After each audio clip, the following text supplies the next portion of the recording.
ایک بات جو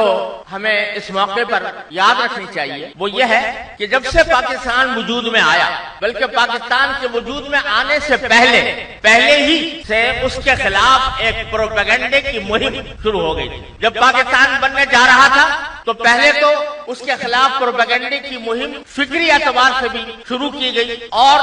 یہ نعرے بھی لگائے گئے کہ پاکستان اگر بن جائے گا تو ایک ناکام ملک ہوگا، ایک ناکام ریاست ہوگی۔ یہ نعرے لگائے جاتے تھے بھوکا پاکستان، ننگا پاکستان، اور یہ ہم نے بچپن میں اپنی آنکھوں سے دیکھا کہ جب ہم اپنے والد ماجد مفتی اعظم حضرت مولانا مفتی محمد شفیع صاحب رحمۃ اللہ علیہ کے ساتھ ہندوستان سے ہجرت کر کے پاکستان آ رہے تھے تو پاکستان کی سرحد پر، پاکستان انڈیا کی سرحد پر جو کسٹم کی چوکی قائم تھی، وہ آنے والوں کے سامان میں جو کوئی بے سلا کپڑا دیکھتی تھی اس کو ضبط کر لیتی تھی۔ یعنی جو مسلمان وہاں سے اپنا سرمایہ لے کر جا رہے ہیں تو ان کے سرمایہ کو ضبط کرنے کے لیے، اور میرے والد ماجد رحمۃ اللہ علیہ فرماتے تھے مجھے سب سے زیادہ فکر اس بات کی تھی کہ میں جو کتابیں لے کر آیا تھا وہ کسی طرح محفوظ پہنچ جائیں، لیکن ان لوگوں کا حال یہ تھا کہ ان کو کتابوں سے کوئی سروکار نہیں تھا،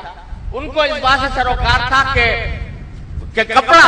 پاکستان نہ جا سکے، اور ان کا یہ نعرہ کہ بھوکا پاکستان، ننگا پاکستان، یہ آنکھوں سے لوگوں کو دکھایا جا سکے۔ لیکن یہ اللہ جل جلالہ کا فضل و کرم تھا کہ پاکستان بنا، وہ سارے پروپیگنڈے کے باوجود اور ساری کوششوں کے باوجود اللہ تعالیٰ نے یہ ملک بنایا، اور اس حالت میں بنایا جبکہ بے وسیلہ ملک تھا، اس کے پاس پیسے نہیں تھے، اس کے پاس دفتروں میں بیٹھ کر کام کرنے کے آلات نہیں تھے، ببول کے کانٹوں سے بال پن کا کام لیا جاتا تھا، اور دفاتر کھلی ہوئی بیرکوں کے اندر دفاتر قائم کیے گئے تھے۔ اس طرح یہ ملک وجود میں آیا، لیکن اللہ جل جلالہ نے اپنے فضل و کرم سے اس کو اپنے انعامات سے نوازا، اور وہ نعرہ کہ بھوکا پاکستان، ننگا پاکستان، وہ نعرہ الحمدللہ دفن ہو گیا، اور انشاءاللہ ہمیشہ کے لیے دفن ہو گیا۔ پاکستان بننے کے بعد ایک مستقل پروپیگنڈے کی مہم ہے جو مسلمانوں میں پاکستان کے خلاف، پاکستان کی برائیوں پر مشتمل جملے لوگوں کے نو کے زبان پر رہتے ہیں۔ پاکستان میں یہ ہو گیا، پاکستان میں فلاں خرابی پیدا ہو گئی، فلاں نقصان ہو گیا، اور عجیب معاملہ ہے کہ خود پاکستان کے اندر رہنے والے یا پاکستان سے جو باہر جا کر کسی دوسرے ملک میں مقیم ہوئے ہیں وہ پاکستان کی برائیاں کرتے نہیں سکتے کہ فلاں پاکستان میں گھرانی ہے، پاکستان میں بدامنی ہے، پاکستان میں اسلامی نظام نافذ نہیں ہوا، پاکستان کے اندر لوگوں کی جان مال آبرو محفوظ نہیں ہے۔ یہ جملے بکثرت لوگوں کی زبانوں پر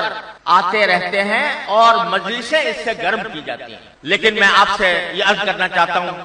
کہ باوجود ان تمام خرابیوں اور بدعنوانیوں کے جو ہم آج ملک میں دیکھ رہے ہیں، باوجود ان تمام نقصانات کے جو ہم نے اٹھائے ہیں، اس کے باوجود آج بھی میں پورے اعتماد کے ساتھ یہ بات کہتا ہوں کہ پورے دنیا کے نقشے میں اتنا زیادہ مسلمان، اتنا زیادہ مستحکم اور اتنا زیادہ مفید ملک مسلمانوں کے لیے کوئی اور نہیں ہے جتنا پاکستان۔ الحمدللہ میں نے دنیا کے بڑے بڑے تمام ممالک کا سفر کیا ہے، اور اسلامی ملکوں میں تو کوئی ملک ایسا نہیں ہے جس میں جانے کا اتفاق نہ ہوا ہو، جس کو قریب سے نہ دیکھا ہو، جس کے حالات کا جائزہ نہ لیا ہو، لیکن ان سب حالات کا جائزہ لینے کے بعد میں الحمدللہ پورے اعتماد کے ساتھ یہ بات کہہ سکتا ہوں کہ کوئی مسلمان ملک مسلمانوں کے لیے اتنا عظیم، اتنا نعمت، اتنی بڑی نعمت اور اتنا بڑا فائدے والا کوئی اور ملک نہیں ہے جتنا پاکستان ہے۔ الحمدللہ پاکستان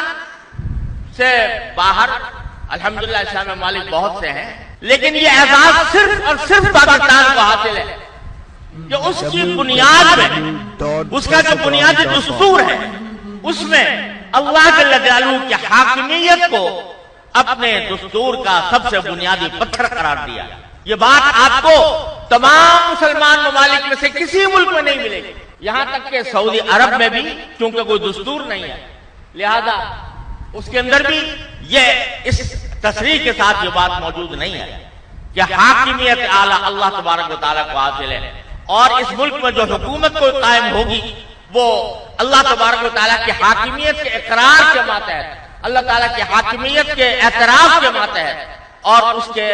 اسی کے احکام کے ماتحت قائم ہوگی۔ یہ اعزاز اور کسی ملک کو حاصل نہیں جتنا اللہ تبارک و تعالیٰ نے اس ملک کو عطا فرمایا۔ یہ اعزاز بھی